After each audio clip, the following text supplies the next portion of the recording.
xibaar yu wér te wóor ca tàng ba abonnez-vous pour ngeen di mën di jot suñuy vidéo. dal leen ak jàmm seen chaîne bi di Buzz 221 HD kii di Amadou Ba di ako personnalité politique bu kenn dootu présenté ci réew mi di Sénégal di njiitalu mouvement politique biñ dippee la nouvelle responsabilité ginnaaw bu premier ministre bii di Ousmane Sonko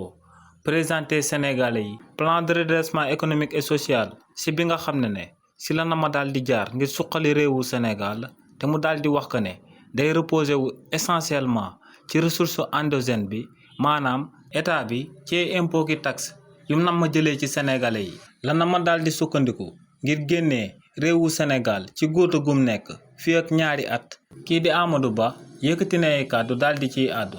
kii di Amadou Ba ne lu leer ba am moom mooy que ne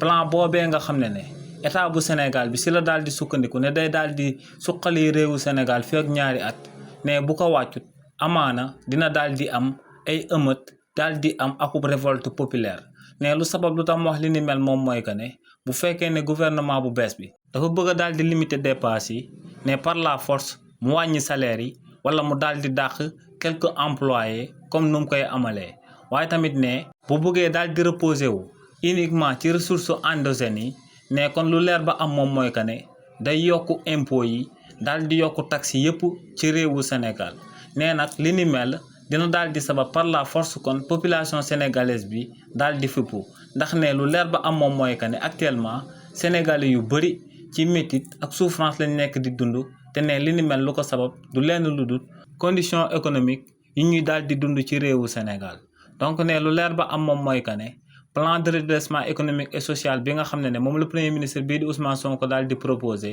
nañ ko xoolaat bu baax lu ko mooy loolee mën na fee jur akub révolte populaire. xibaar yu wér te wóor ca tàng ba abonnez-vous pour ngeen di mën di jot suñuy vidéo.